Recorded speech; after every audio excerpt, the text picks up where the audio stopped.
muwemba ani abimugamba kati gwe Dawudi wa leero oyagala kikatologera mu Sabati wulira mwe ebintu mujja bitegeera mpola mujja kukula mu ntegeera n'okubikuliwa wulira Eriya ateekawo empaka abasamize wano naffe abakkiriza wa Bayibuli egamba ekibiina ekyadda ku sayiri ye kyali kitono kubanga kyali kimanyiye emmando eyitibwa kiwanuka ewanda omuliro egulya n'okulya egulya buli kati bwebanga egulya kyebataategeera abasamize wulirayo kano akatawaanya abasamize kyebataategeera nti kiwanuka alya buli muliro guno omutono wabula tawanda muki kati bo ne balowooza agenda wanda omuliro ne balowooza eddume ye nti ne bayita kiwanuka ekiro kirambe emisana gona omuliro gwagamba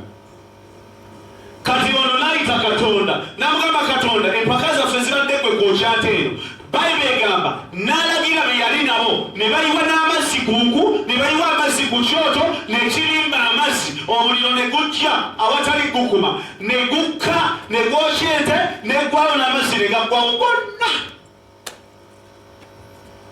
omanyi kye yakola yagumiikiriza batamukkiriza n'akwata ejjambiya n'abatemako emitwe bonna bulira ekyalikwa kigamba nti omusajja yayingira eggulu nga tafudde nga mulamba Katonda omulungi ono mwe mujja tegeera bye tubabuulira Eriya teyafa tamanyi kufa bwe kufaanana teyakulozaako Bayibuli egamba embalansi amakaali gamunona ne gamutwala bisanattuku nga ne Erisa alaba omusajja yakatta abantu 100 700 yabatta oyo Katonda teyamuvunaana musaayi wulira omusajja yasooka okubeera kabaka wa Isirayiri erinnya lye yatule Sawulo Bayibuli egamba yagenda natta mu bwakabaka nga Mukama amugambe genda otte n'akola ensobi emu yokka n'aleeta ente ennungi ne kabaka n'amusonyiwa n'abawala abalungi nga baabo Katonda n'amunyiigira n'amuggyako n'ekisa ky'obwakabaka kuyasa abantu 700 neyasoni ali mubi wulira Bayibuli egamba kabaka Dawudi yawasa abakazi bameka baali basukka mu 200 abakazi be yayina abakazi bamuntu atya Mukama nga tamunenya yayagala omukazi atya omu yekka Katonda bwe yamunenya yali mukazi ki wangi omukazi ogu kala teyamunenya abakazi 10 teyamunenya abakazi 4 yamunenya atya simanyi otegere byenjogera omukazi omu bwe yamunenya kati weewuunya Katonda omusajja Samusoni mwongereko katono Bayibuli egamba yayagala abakazi ssebo bangi nga ye buli gyagenda okulwana ayagalayo omukazi yalina amaanyi stories esakuye yakwata ebibe nga kojjawe amunyiisisa agenza okulwana otala agenda okudda nga mukyala we gwe yaleka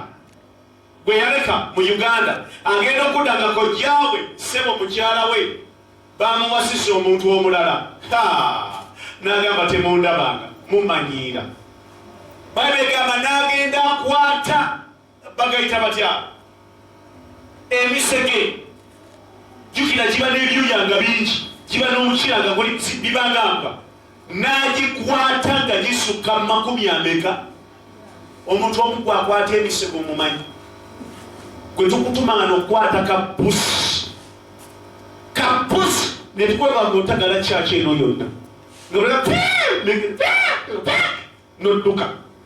kati ye yakwata bibe n'abikwata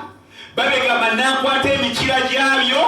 n'agikolezaako omuliro. Kojjawe yalina essamba lya kasooli nga likaze, banaatera oddikungula yikazi nga 50, kati yakoleza mukira gwa kibe n'akita ne kiyingira essamba lya kasooli, tewaasigala, lyonna ne liggwaawo. Bayibuli egamba yatta empologoma, bulira amaanyi ge yalina, yatta empologoma. Yatta ki? Bwe yamala ogitta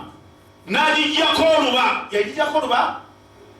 lwayo n'alutwala, yagenda okudda gye yava ng'empologoma yamezeemu omubisi, enjuki teyabiramu nvunyu. Simanyi kyagwa ku mpologoma. Bayibuli awo yankonfiza, ebintu byankonfiza, nange awa kyansobedde. Empologoma yagaana okumiramu envunyu, yameramu mubisi gwa njuki. Kwolwo enjuki ze zaazimbamu. Bayibuli egamba bwe zimala ozimbamu, yagenda ova gy'ava ayiteko awali empologoma. Sebo nga empologoma mulimu omubisi gw'enjuki, oli omusajja yali amanyira n'enjuki n'azirya. N'akwata omubisi n'agulya, ekiba ky'empologoma n'akireka. Gwe Katonda nga yakuwadde obuyinza, ojja kuwangula abalabe bo, okomewo bakole mu luggyabo nga be basaawa, n'okusiimula oluggya bwewaka. Katonda omulungi yeebazibwe. Katonda akuwa omukisa abadde awusigaalo n'ogaggawala abaana ba mukamawo ne bafuuka baawusigaalo ewuwo. Obadde tokimanyi. Kati wuliriza akanse